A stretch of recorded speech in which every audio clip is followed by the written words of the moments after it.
Hi guys, and today we're playing Drawback chess. So as you can see in this Drawback glossary, you can see all the drawbacks I have ever played. For example, there's abstinence. If your opponent ever has two non-pawn pieces of the same type adjacent to each other, you lose. So there are different type of drawbacks, and there are easy and hard drawbacks. So if you click into sort by anything, for example, you can click into difficulty.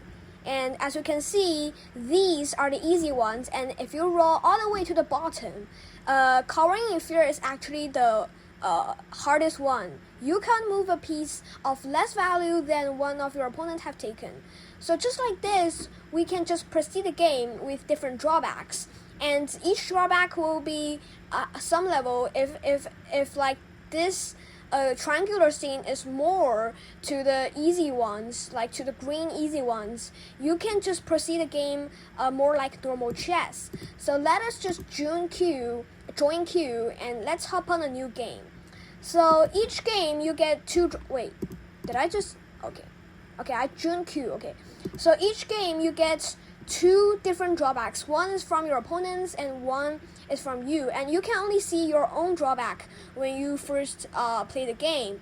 But as the game proceeds, like you need to follow your drawback, and like white need to get white drawback. And as you can see, we already get a person that said play revealed.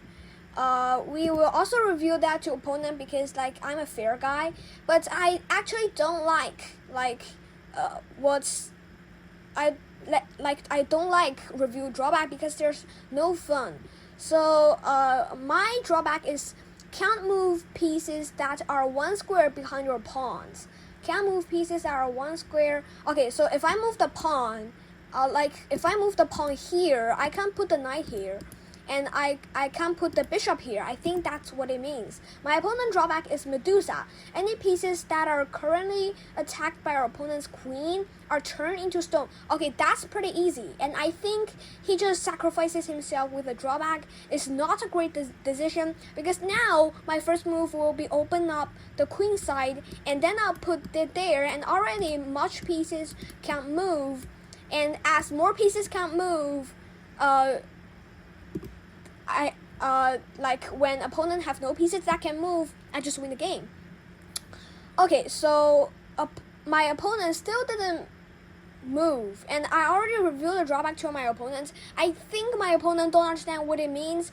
If you just keep staying here, not moving, I think I'll abort the game, and I think I'll just get a new game because I don't think this guy actually have great English and understand my drawback or anything. I don't know.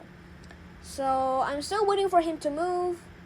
And I think this website is not so good because I think there is like auto abort, but there isn't, and my opponent can see. Okay, I'll abort this game because my opponent is not moving and I don't like it.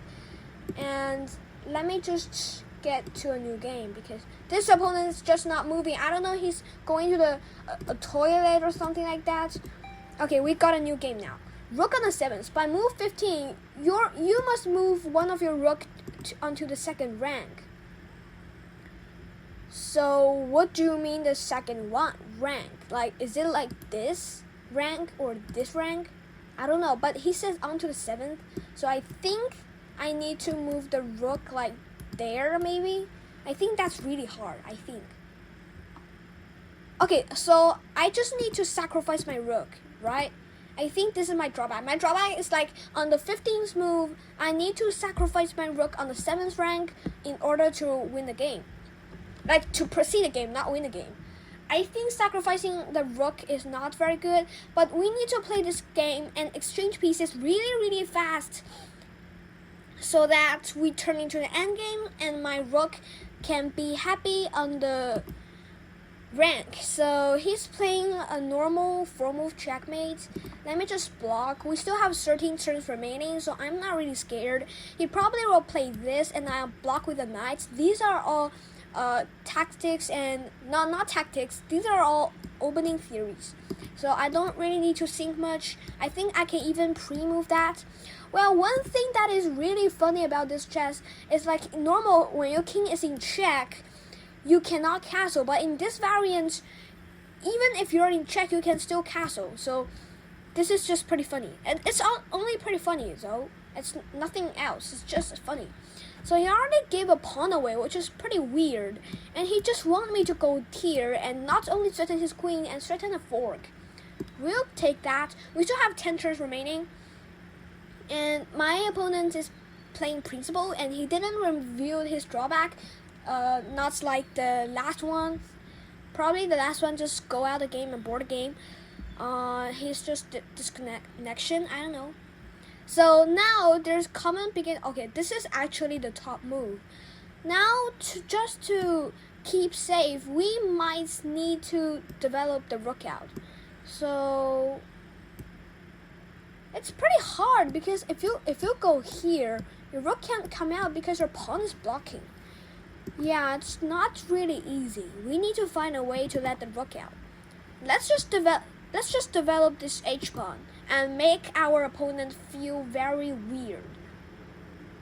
This pawn is not doing a right job here. I might as well resign the game. Wait a minute. How can I get my rook out to the 7th rank in order to sacrifice himself? The best way is to go here and put this here, but it's really hard because the bishop and the queen are all looking at the rook, and this pawn is blocking the rook from coming out. So in order to get the 7th rank, okay, so he wants us to take the. I think this person is not really high rated. I think it is just a beginner, but his drawback is very simple. So now the bishop has gone. I think I can put the rook down. And if this plan didn't work very well, I still have the chance to push the pawn and place the rook there because I have 2 different rooks. So now let us go here, and he's pretty good. He knows what I feel. He just I'm just feeling bad because his bishop is looking at my rook, but then he just get the bishop away. Okay, so that is not good.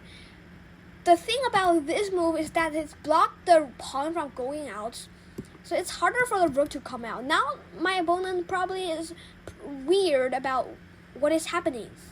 And only if, my opponent plays this move, I might lose the game. And let's just go here. And after the bishop exchange, I have 5 turns remaining. This is 1 turn, and this is 1 turn. So I think I can.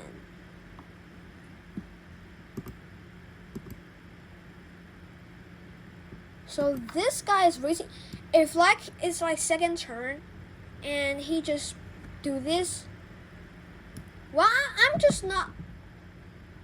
Oh. This opponent is very, very annoying. It's annoying than other opponents, for sure, bro. So if I play there, he probably knows that we're starting this fork. So what? Does he know my drawback? Is he doing this on purpose? What? Savior complex. When in check, you must move your queen or lose. But I'm not checking this, bro. I'm not checking this king. I don't understand. Oh, so this is why he just played this opening. Because it is just easier for him to dodge checks. Because now the queen is in this square, and if you give this check, the queen can take. And if you give this check, the queen can also take.